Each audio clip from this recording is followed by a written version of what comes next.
Hello and welcome to this video on Hawthorn as a species for bonsai. Hawthorn are part of a much larger family of trees known as Crataegus. They can grow extremely old, and they have very thick trunks at that age, but getting to that point is very slow going. Despite this, they develop into one of the better looking bonsai. This is because they are relatively friendly to mistakes. They are pruned well, and they will ramify. One of the downsides to this is that getting stock can be quite difficult. Notably, getting stock that has a developed trunk. This is one reason why you'll often have to have yamadori, or collected specimens from the wild. If you can do that, then you're well on your way to a good bonsai. However, Hawthorn does come with one major drawback: substantial thorns. The hawthorn is a tree native to most of Northern Europe, Asia, North Africa, and North America. Hawthorn as a name has been misappropriated to every tree within the family, and so we're not going to try and pull out the disambiguity here. Rather, we'll treat them all as a common tree, as most of the information here will apply in the same way. The hawthorn will grow to up to 15 meters, although as little as 5 meters in some cases. They're several meters wide, and overall, relatively spindly when they're in the wild. Over time, this will change. The bark goes from being very dark grey and smooth, through to long and craggy, with fissures going up the tree. As noted, the hawthorn has thorns, and these alternate on the left and then the next one will grow on the right. These will eventually develop into branches, which is beneficial for bonsai, as you want to have exactly that process when you develop your ramification of one branch on the left, then on the right. The thorns are between 1 and 3 centimeters in length. The leaves are generally of a similar size, although you can reduce them. They tend to grow in a spiral shape along the branches. You'll find a whole cluster of them at the end of the branch, where it starts growing again the next season. Most of them are slightly lobed and serrated. When you are looking at a specimen, you need to consider the trunk. This is because the hawthorn is a deciduous tree. It will lose all of its leaves come winter. This means the trunk is a major feature at that time. If you choose stock that doesn't have a good trunk on it, you are unlikely to have a very good looking tree all year round. As has been noted, when you're looking at where you're going to keep your hawthorn, they can survive under just about all circumstances. It is notable that you should try and avoid them getting excess cold, but they can survive in things like snow and that. You just need to give them a little bit of protection. At the other end of the spectrum, they can survive in full sun.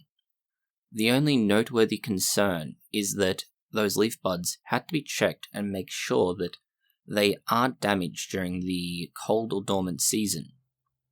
Because the tree is dormant over winter, you want to ensure that when you plant it out, the soil you're using is very free draining.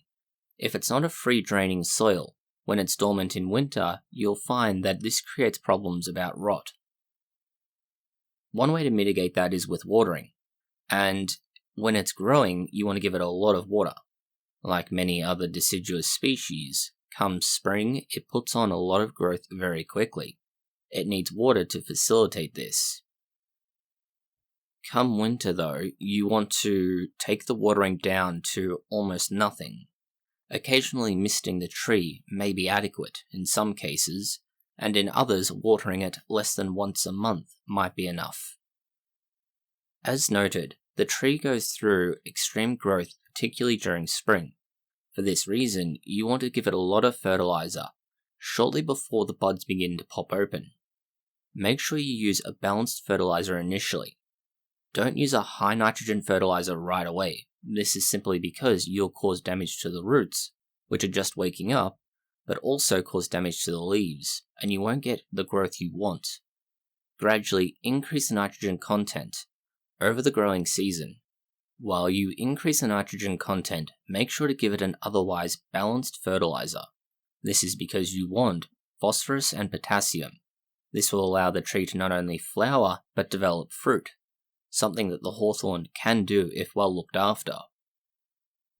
Now that you have a lot of developed growth, you need to look at pruning. Pruning is going to be a little bit more of a challenge. Flowers and consequently fruit will only develop on new branches that are growing at the end of the tree. This means you need to cut it back every time. While cutting it back to ensure new flowers and new fruit, you also want to make sure that you're developing ramification. And this is where you can have a little bit of a challenge in balancing the desire for a nice floral display and a nice silhouette to the tree. It's further complicated by the problems with branches dying back when you cut them. You need to wait until they're quite long, up to 10 centimeters in some cases, and then cut them back to just 2 or 3 leaves. Normally it would just be 2, allowing for dieback though, you should make it a little bit more. 3 and in some cases 4 or 5 are necessary. Because of the nature of the hawthorn and how it grows, you want to be careful not to keep cutting back to the same point. The branch becomes quite large and solid at that point, forming a knot and then later a bulb. If you're going to be able to hide this, it may not be as much of a problem, but it's not ideal, and if you can avoid the issue, it's better. Once you've cut the tree back, you then need to look at wiring, and wiring is where those thorns become a hassle, or is that a thorny issue? If the thorns are located in a way that's either going to make it hard to wire or where you don't want branches, you can remove them. It's not ideal, but it can be done. Wiring itself should be done during winter, and so you need to be careful when removing thorns in the middle of winter. The tree's dormant, and it's why you do it this time. Along with the fact there's no foliage, you can see what you're getting up to. As the hawthorn continues to grow though, you may want to add extra wire to the new branches that emerge, and this can be done during the growing season. The deciduous hawthorn has very pliable and mobile branches that can be moved when they're newly grown. The older they get, or as you move into autumn and then winter, these branches harden off and don't move freely. They can still be moved, but it's better to do it either when they're young or when they're dormant. The oldest branches can be very stiff and uncooperative, and as a consequence, the only way to really deal with these are guy wires and similar. This again is why careful selection of yamadori is necessary. After your tree has been growing for a few years, you are going to have a look at repotting, and this is going to occur every 2 or 3 years like most fast-growing trees. The reason for this is that all the nutrition in the soil will have been used up, it will have compacted, and you'll need to replace that. Remove about 1/3 of the root ball, possibly a little bit more if you need to be aggressive. In most cases though, aim for that 1/3. Replace the soil, and then put the tree back in the pot. Just the same as most other bonsai. The only other consideration is that free draining soil mix. Make sure when you're using it that the tree can have reasonably dry roots that are just a touch moist. Overall, hawthorn is relatively resistant to most pests and diseases. Notably, you have to deal with things like aphids, scale, and caterpillars. Most of these can be dealt with using fairly straightforward and standard methods. The most significant concern you're going to face are birds trying to eat the fruit, and these can be dealt with simply by placing your tree in a protected location. Altogether, the hawthorn is actually quite a good species if you can collect or buy a decent tree and keep it alive. That last bit's more of a hassle than you might think. Specimens collected from the wild have an unfortunate tendency to die, and so that makes it the hard part in getting a good hawthorn as a bonsai. In other cases, choosing good stock can be hard, remembering it is a deciduous tree and the trunk is an important feature in winter. But finally, those thorns are a recurring problem.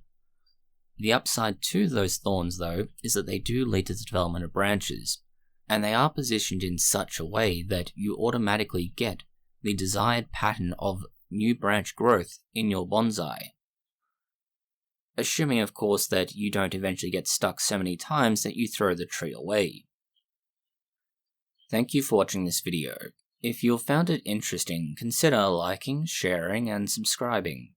Please post any comments, questions, or suggestions that you have below.